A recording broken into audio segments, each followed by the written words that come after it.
KTO Radio présente À haute voix la lecture intégrale des œuvres spirituelles majeures. Aujourd'hui, Le Maître de la Terre de Robert Hugh Benson.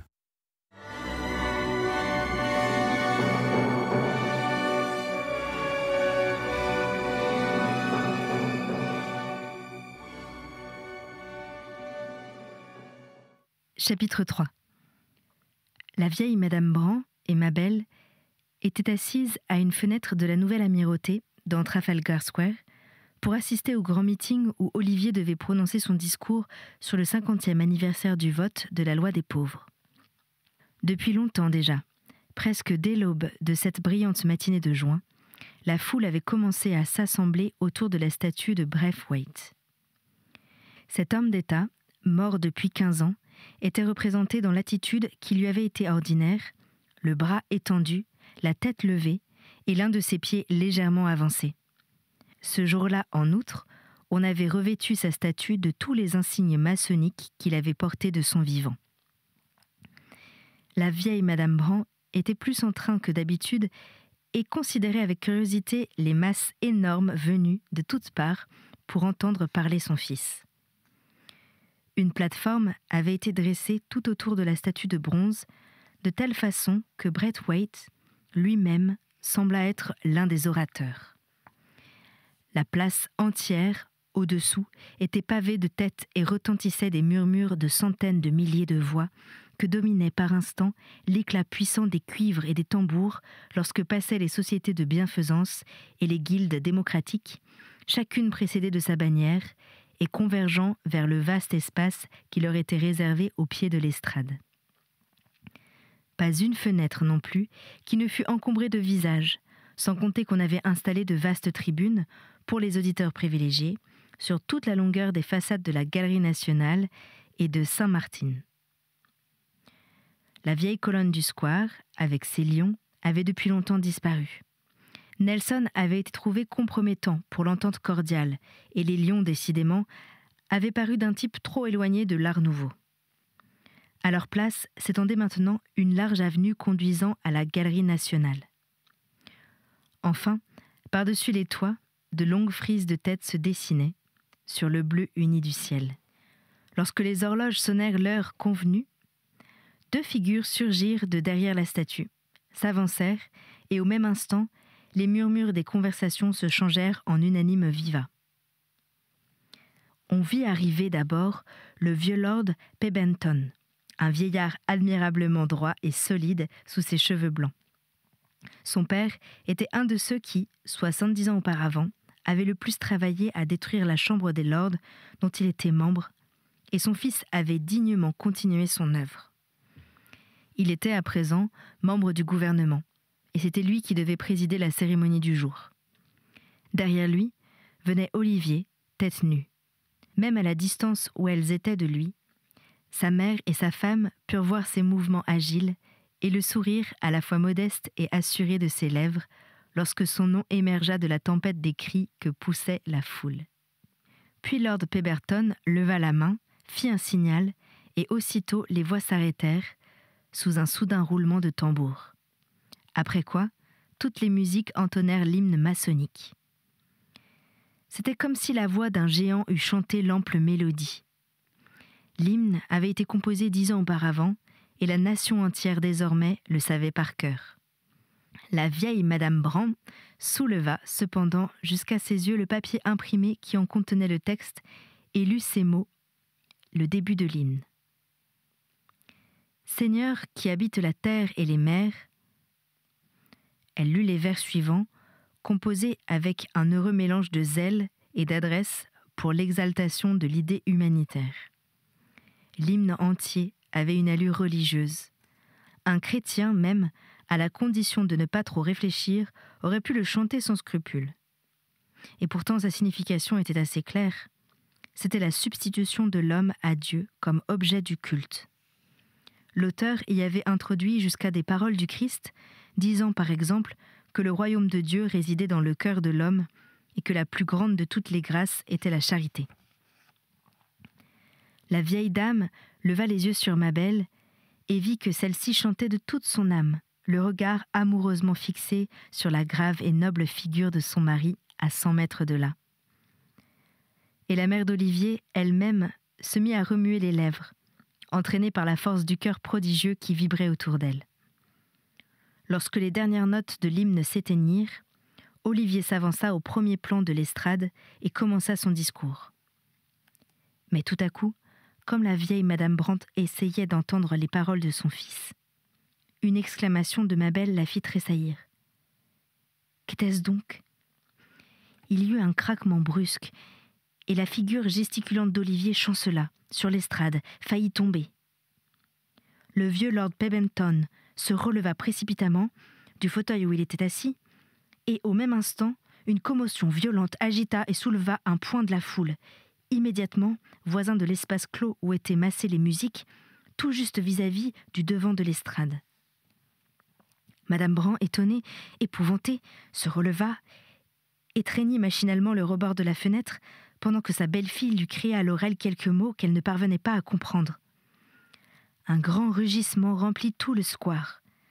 Les têtes se tournaient de tous côtés, comme des épis sous une tempête. Et puis on vit Olivier s'avancer de nouveau, faisant de la main un geste, comme pour désigner quelque chose, et criant des mots que sa mère n'entendait pas, et la vieille dame se laissa retomber sur sa chaise. « Ma chérie, qu'est-ce que c'est donc ?» sanglota-t-elle. Mais Mabel, restée debout, continuait à tenir les yeux fixés sur son mari. Et de nouveau, un murmure rapide de conversation et de cris bourdonnait dans la foule. Ce soir-là, chez lui, Olivier donna aux deux dames une explication complète de l'affaire, commodément installée dans son fauteuil, avec le bras droit bandé et maintenu par une écharpe. Sa mère et sa femme n'avaient point pu l'approcher au moment de la catastrophe. Mais un messager était venu leur apporter la nouvelle que le jeune orateur n'était blessé que légèrement et que les médecins étaient d'accord pour n'éprouver aucune inquiétude. « Oui, c'était un catholique », expliquait Olivier. « Et sans doute son attentat était prémédité, car on a trouvé son revolver chargé. Mais cette fois, ajouta-t-il, en souriant à l'adresse de Mabel, aucun prêtre de sa religion n'a eu le temps d'intervenir auprès de lui. » En effet, Mabel avait déjà lu sur les placards télégraphiques le sort du misérable. « Il a été tué, étranglé et foulé aux pieds sur le champ, » poursuivit Olivier. « J'ai fait tout ce que j'ai pu pour le protéger. Vous avez dû voir comme je m'y suis employée, mais au fait, peut-être vaut-il mieux pour lui qu'il ait eu moins longtemps à souffrir. » Mabel se pencha vers son mari. « Olivier, dit-elle, je sais que ce que je vais dire va te paraître bien étrange de ma part, mais j'aurais souhaité qu'on ne le tuât point. » Olivier lui sourit amoureusement. Il connaissait la charmante tendresse de son cœur. « Qu'est-ce que tu étais en train de dire quand il a tiré ?» reprit Mabel. « Oh, rien que de très banal. Je disais que Braithwaite avait fait plus pour le monde par un seul discours que Jésus et tous les saints réunis. » Le jeune homme s'aperçut à ce moment que les aiguilles à tricoter de sa mère s'arrêtèrent de travailler pour une seconde, mais aussitôt elles se remirent en mouvement. « Et comment a-t-on su que c'était un catholique ?» demanda encore la jeune femme. « Il avait un rosaire sur lui, et avant de mourir, il a encore eu le temps d'invoquer son Christ. » « Et l'on ne sait rien d'autre à son sujet ? » ?»« Absolument rien. Un homme fort bien vêtu, mais on n'a pu encore découvrir son nom. » Olivier se laissa retomber dans le fond du fauteuil et ferma les yeux. Son bras lui faisait grand mal, avec les battements qu'il y sentait à tout instant. Mais il n'en était pas moins très heureux, au fond du cœur. Il se réjouissait d'avoir été blessé par un fanatique et d'avoir à souffrir pour une telle cause. Il sentait que la sympathie de la nation entière l'accompagnait. Cet attentat avait été une aubaine merveilleuse pour les communistes. Leur orateur avait été assailli pendant l'accomplissement de son devoir. Le profit était incalculable pour eux et la perte non moins énorme pour leurs adversaires, qui se vantait volontiers d'être seule à connaître la persécution. Bientôt, la vieille Madame Bran se leva et sortit, toujours sans dire un mot. Mabel se tourna vers son mari et lui posa une main sur les genoux. « Est-ce que tu es trop fatigué pour causer, mon chéri ?» Il ouvrit les yeux. « Mais non, dit-il, pas du tout. Qu'y a-t-il » ? « Quelles conséquences crois-tu que puisse produire toute cette affaire ?»« Quelles conséquences ? Oh, rien d'excellent. Il était temps que quelque chose arrivât, vois-tu, ma chérie. Il y avait des moments où je me sentais bien découragée. Il me semblait que nous perdions tout notre entrain et que les anciens Tories avaient un peu raison quand ils prophétisaient que le communisme finirait par faire faillite. Mais après ceci... Eh bien, nous avons montré que nous pouvions verser notre sang pour la cause, nous aussi. Je ne veux pas exagérer, sans doute. Il ne s'agit que d'une égratignure. Mais l'attentat a été si délibéré et toute l'affaire a pris une allure si dramatique. Le pauvre diable n'aurait pas pu choisir, à son point de vue, un plus mauvais moment. Jamais le peuple n'oubliera cette journée. Les yeux de Mabel étaient illuminés de plaisir. « Mon cher trésor, dit-elle, est-ce que tu souffres ?»« Un peu, mais qu'importe. Si seulement cette infernale affaire d'Orient pouvait finir. » Il avait conscience d'être fiévreux et irritable et faisait grand effort pour retrouver son sang-froid. « Ah, ma chérie, reprit-il, si seulement les hommes voulaient comprendre, s'ils voulaient reconnaître quelle chose glorieuse c'est, cet idéal que nous leur proposons. L'humanité, la vie, la vérité. Enfin, et la guérison de l'ancienne folie. Mais écoute, s'interrompit-il, en revenant à un sujet qu'il avait d'abord oublié, est-ce que tout à l'heure, tu n'as pas remarqué quelque chose quand j'ai répété ce que j'avais dit au sujet de Jésus-Christ ? Oui, j'ai vu que ta mère s'était arrêtée de tricoter pour un moment. Ma belle, ne crois-tu pas qu'elle soit en train de retomber ? Oh, vois-tu, elle vieillit, répondit légèrement la jeune femme. Il est bien naturel qu'elle regarde un peu en arrière. Mais cependant, tu ne penses pas que ma mère, ce serait trop affreux. Elle secoua la tête. Non, mon chéri, tu es excité et fatigué. Je t'assure que ce n'est rien qu'un peu de sentiment. Mais tout de même, Olivier, à ta place, je n'aurais point parlé ainsi devant elle. Je n'ai rien dit qu'elle n'entende dire partout à présent. Je ne le crois pas. Rappelle-toi qu'elle ne sort presque jamais. Et puis, elle a horreur de l'entendre. Après tout, il ne faut pas oublier qu'elle a été élevée en catholique. Olivier se rejeta au fond du fauteuil et considéra rêveusement la fenêtre devant lui. « N'est-ce pas étonnant, murmura-t-il, la manière dont persistent ces maudites suggestions. Voilà une femme intelligente et assez instruite qui n'a pas réussi à les faire sortir de sa tête, même après 50 ans. En tout cas, veille bien sur elle, n'est-ce pas ? »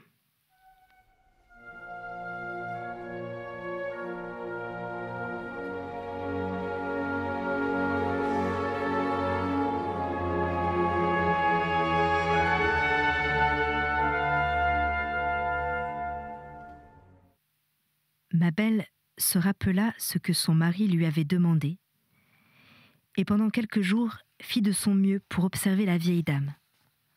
Mais elle n'aperçut rien qui pût l'alarmer. Madame Bran, par instants, était bien un peu silencieuse, mais elle continuait, comme d'habitude, à s'occuper de ses petites affaires. Quelquefois, elle demandait à la jeune femme de lui faire une lecture, et elle écoutait, sans aucune trace de déplaisir, tout ce qu'il plaisait à Mabel de lui lire. Tous les jours, elle dirigeait le travail de la cuisine, tâchait à varier les menus et s'intéressait passionnément à tout ce qui concernait son fils. Ce fut elle qui, de ses mains, prépara sa malle lorsqu'il eut à partir précipitamment pour Paris. Et elle lui dit encore adieu, par la fenêtre, lorsqu'il descendit le petit escalier pour se rendre à la station. Ce voyage, d'après ce qu'il croyait, devait durer 3 jours. Le soir du 2e jour, cependant, la vieille dame se sentit malade. Et Mabel, qui était accourue dans sa chambre, tout alarmée, la trouva très rouge, s'agitant dans son fauteuil. « Ce n'est rien, ma chérie, lui dit madame Brandt, d'une voix tremblante. Mais ma belle voulut absolument la mettre au lit, après quoi elle envoya chercher le médecin et s'assit auprès d'elle. C'est le cœur qui est atteint, dit le médecin son examen fini. Elle peut mourir d'une minute à l'autre, ou bien elle peut vivre encore 10 ans. Croyez-vous que je doive télégraphier à mon mari ? Il réfléchit et fit de la main un signe négatif. Encore une fois, tout est possible, mais mon sentiment est qu'il n'y a point d'urgence. Puis il ajouta quelques mots pour expliquer la manière de se servir de l'injecteur d'oxygène et prit congé. La malade reposait tranquillement dans son lit lorsque ma belle remonta près d'elle. Elle lui tendit sa petite main ridée. « Eh bien, ma chérie, demanda-t-elle. « Ce n'est rien qu'un peu de faiblesse, mère. Il faut que vous restiez tranquille et ne vous occupiez de rien. Voulez-vous que je vous lise quelque chose ? Non, ma chérie. Je vais sommeiller un peu. » Dans la conception que se faisait ma belle de ses devoirs, n'entrait point l'idée d'informer la malade du danger qui la menaçait. Car, suivant la croyance de la jeune femme, il n'existait point de faute passée à réparer, ni de jugement à affronter à l'heure de la mort. La mort était une fin, et non pas un commencement. Et ainsi, ma belle, après avoir vu sa belle-mère s'assoupir doucement, redescendit pour travailler et rêver dans son petit salon. Le lendemain matin, M. Phillips arriva comme à l'ordinaire. Ma belle venait de sortir de la chambre de Madame Brandt, et le secrétaire lui demanda des nouvelles de celle-ci. « Elle va un peu mieux, je crois, » dit ma belle. « Il faut qu'elle reste bien tranquille toute la journée. » Le secrétaire s'inclina et se dirigea vers le bureau d'Olivier, où l'attendait une foule de lettres urgentes. Mais environ 2 heures après, comme ma belle remontait l'escalier, elle rencontra M. Phillips qui descendait. Il paraissait un peu agité et mal à son aise. « Madame Brandt m'a fait appeler, dit-il. Elle désirait savoir si M. Olivier serait de retour aujourd'hui. »« Il va revenir ce soir, n'est-ce pas ? » ?»« Il m'a dit qu'il serait ici pour le dîner, mais un peu tard. Il arrivera à la station vers 19h. » »« Et il n'y a pas d'autres nouvelles ? » ?»« De simples rumeurs, » répondit le secrétaire. « Monsieur Brandt m'a téléphoné il y a quelques instants. » Il semblait si ému que ma belle le regarda avec surprise. « Ce ne sont point des nouvelles d'Orient ? » demanda-t-elle. Il eut un petit sourire gêné. « Il faut que vous m'excusiez, madame, » dit-il. « Vous savez qu'il m'est défendu de rien dire. » Ma belle ne fut nullement offensée, ayant pleine confiance en son mari, mais ce fut avec un battement de cœur qu'elle entra dans la chambre de la malade. Celle-ci également avait l'air fort excitée. Elle reposait dans son lit avec de grosses taches rouges sur ses joues pâles et répondit à peine d'un sourire au salut de sa belle-fille. « Eh bien, avez-vous vu M. Phillips ?» demanda ma belle. La vieille Madame Brandt lui jeta un rapide coup d'œil inquiet, mais ne dit rien. « Ne vous agitez point, mère. Olivier va revenir ce soir. » La vieille dame eut un long soupir. « Ne vous mettez pas en peine à mon sujet, ma chérie, » répondit-elle. « Je me sens tout à fait bien, maintenant. Il sera de retour pour le dîner, n'est-ce pas ? » ?»« Oui, si l'aérien n'est pas en retard. Et maintenant, mère, êtes-vous prête pour le déjeuner ? » Ma belle passa un après-midi extrêmement inquiet. Elle avait l'impression que quelque chose de très grave était en train de se produire. Le secrétaire, qui avait déjeuné avec elle à midi, avait paru très préoccupé. Il lui avait dit qu'il serait absent tout le reste du jour, ayant reçu des instructions d'Olivier. À toutes les questions qu'elle lui avait faites sur les affaires d'Orient, il s'était borné à répondre que le Grand Congrès international de Paris n'avait encore rien décidé. Après quoi, il était parti précipitamment. La vieille Madame Brandt semblait dormir lorsque sa belle-fille remonta près d'elle, et la jeune femme ne voulut point la déranger. Elle n'avait pas non plus le courage de sortir ce jour-là, de sorte qu'elle passa l'après-midi à se promener dans le jardin, toute pleine de réflexion, d'espérance et de crainte, jusqu'au moment où son ombre s'allongea sur le sentier, tandis que les toits voisins se teintaient de reflets roses du crépuscule. En rentrant au salon, elle prit le journal du soir. Mais la seule nouvelle qu'elle y trouva fut que le congrès de Paris était sur le point d'être clos. À 20h, toujours aucun signe d'Olivier. L'aérien de France devait être arrivé depuis 1 heure déjà. Et Mabel se demandait ce qui pouvait être survenu à son mari. Pourquoi ne venait-il pas, ou tout au moins, pourquoi ne le faisait-il pas savoir le motif de son retard ? Un instant, elle monta au premier étage, follement anxieuse elle-même, pour rassurer la vieille dame, et trouva de nouveau celle-ci très somnolente. « Olivier n'est pas encore venu, dit-elle. Sans doute il aura été retenu à Paris. » Le vieux visage sur l'oreiller bougea et murmura quelque chose. Mabel redescendit au salon et s'assit en face de l'appareil téléphonique. Elle considéra la petite bouche ronde, la rangée de boutons électriques portant des inscriptions. Elle avait presque envie de les toucher, l'un après l'autre, pour demander aux divers endroits si l'on ne savait rien de son mari. L'un de ces boutons communiquait avec le club d'Olivier, l'autre avec son bureau à Whitehall, un autre avec la maison de Phillips, etc. Mais elle hésita. S'encourageant à prendre patience, elle savait qu'Olivier n'aimait pas qu'elle intervînt dans ses occupations politiques. Elle se dit que, sûrement, il ne tarderait pas à se souvenir d'elle pour la délivrer de son anxiété.